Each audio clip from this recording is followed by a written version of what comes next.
ہمارے نبی کا جنازہ ایسے نہیں ہوا اللہ اکبر اور پیچھے صفیں، آپ کی چارپائی کے پاس آ کر صحابہ کھڑے ہو جاتے تھے، وہ میں ابھی بتاتا ہوں۔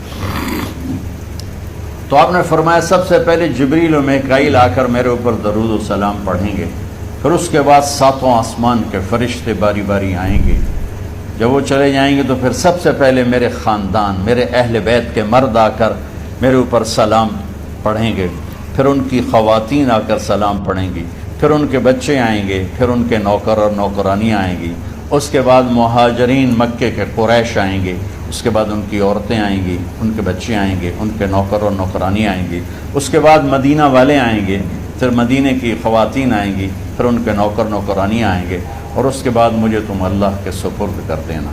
اور پھر آپ نے ایک عجب بات فرمائی جو کسی نبی نے نہیں فرمائی، فرمایا کہ میرے بعد میری آنے والی امت کو میرا سلام کہہ دینا، اور انہیں کہنا کہ ان کے بعد جو آئیں ان کو بھی میرا سلام کہہ دیں، اور اس طرح میرے سلام کو قیامت تک اللہ کے نبی نے پہنچایا کہ ہر آنے والی امت، ہر آنے والی نسل اگلی نسل کو اس نبی کا سلام پہنچائے۔ آپ کے جانے میں 5 دن باقی تھے،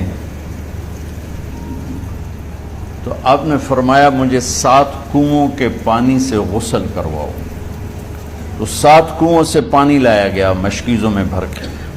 تو حضرت عائشہ کے گھر میں کوئی ایسا ٹب نہیں تھا جس میں بیٹھ کے وہ آپ نہا سکتے، تو حضرت حفصہ کے گھر سے ٹب منگوایا گیا، آپ اس میں بیٹھے، تہمت باندھا ہوا تھا، کرتا اتارا، اور آپ پر 7 کنوؤں کا پانی ڈالا گیا، تھوڑا تھوڑا تھوڑا تھوڑا تھوڑا تھوڑا، تو اس سے بخار کی شدت کم ہوئی، اور آپ سر درد کی وجہ سے آپ نے ایسے پٹی باندھی سرخ رنگ کی، اور اس کے بعد حضرت علی اور فضل بن عباس کے کندھوں کا آسرا لے کر آپ مسجد میں تشریف لائے، اور آپ ممبر پر بیٹھے، اور آپ نے فرمایا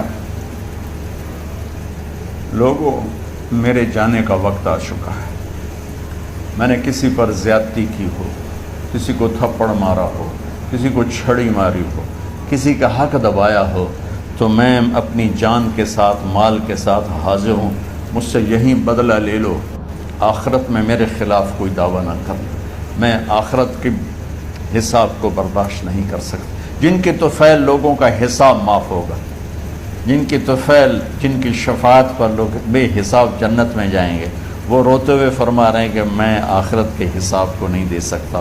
تو سارے صحابہ رونے لگے، لیکن آپ اپنی بات کو دہراتے رہے، کوئی بھی نہیں اٹھا۔ تو آپ نے ظہر کی نماز پڑھائی، ظہر کے بعد پھر ممبر پر آئے اور فرمایا کہ لوگو یہیں مجھ سے حساب کتاب کر لو، آگے نہ کرنا، بتاؤ میں نے کسی کا کوئی حق دینا۔ ایک صحابی کھڑے ہو، یا رسول اللہ آپ نے میرے 3 روپے دینے ہیں، 3 درہم۔ تو آپ نے فرمایا دینے ہوں گے ضرور، پر مجھے یاد نہیں، بتاؤ گے کس طرح دینے ہیں؟ کہ یا رسول اللہ آپ کے پاس سائل آیا تھا، آپ سے مانگا، آپ کے پاس تھے نہیں، تو آپ نے مجھ سے کہا تیرے پاس کچھ ہیں؟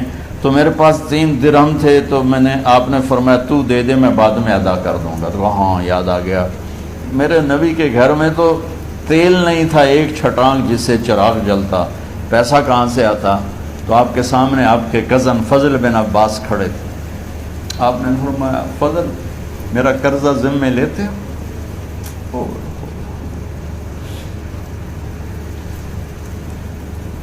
جن کے لیے کائنات سجائی گئی، جنت کی چابیاں جن کو پکڑائی گئیں، جاتے ہوئے 3 روپے دینے کی ہمت نہیں تھی، کہ فضل میرا قرضہ ذمے لیتے ہو؟ کہ جی یا رسول میں اپنے ذمے لیتا ہوں۔ کہ اس سے لے لینا۔ آپ گھر تشریف لے گئے، نماز کے لیے آتے تھے، پڑھاتے تھے۔ جمعرات کو عشاء کی نماز پڑھانے کے لیے اٹھ نہیں سکے، گر گئے، پھر اٹھنے لگے، اٹھ نہیں سکے، گر گئے، پھر اٹھنے لگے، اٹھ نہیں سکے۔ تو آپ نے فرمایا ابو بکر سے کہو نماز پڑھائے، عشاء کی نماز۔ ابو بکر ذرا پیچھے کھڑے تھے، عمر آگے کھڑے تھے۔ تو لوگوں نے کہا نماز ہی پڑھاونی ہے، کوئی پڑھا دے. تو انہوں نے حضرت عمر کو آگے کیا. انہوں نے کہا اللہ اکبر. جب حضرت عمر کی تکبیر سنی تو آپ نے اندر سے زور سے فرمایا عمر کو پیچھے کرو، ابو بکر کو آگے کرو، میرے رب کا فرمان ہے میرے مصلی پر ابو بکر کے سوا اور کوئی کھڑا نہیں ہو سکتا. جمعرات کی عشاء، جمعہ ہفتہ اتوار کی 15 نمازیں اور پیر کی فجر کی 16 اور جمعرات والی 17 نمازیں ابو بکر نے پڑھائیں میرے نبی کی موجودگی میں. ہفتے کے دن ظہر یا عصر میں آپ علی و فضل بن عباس کے کندھوں پر ہاتھ رکھ کے مسجد میں داخل ہوئے اور ابو بکر نماز پڑھا رہے تھے. ادھر محسوس ہوا کہ اللہ کے نبی آ رہے ہیں تو ابو بکر نے یوں پیچھے ہٹنا شروع کیا ایسے تاکہ مصلی سے ہٹ جائیں. تو آپ نے ایسے ہاتھ کا اشارہ فرمایا کہ کھڑے رہو، ہٹو نہیں، کھڑے رہو. تو وہ پھر آگے مصلی پر آ گئے. تو آپ تشریف لائے اور الٹے ہاتھ ابو بکر کے ساتھ بیٹھ کر آپ نے ظہر عصر کی 4 رکعت نماز ابو بکر کی امامت میں ادا فرمائی.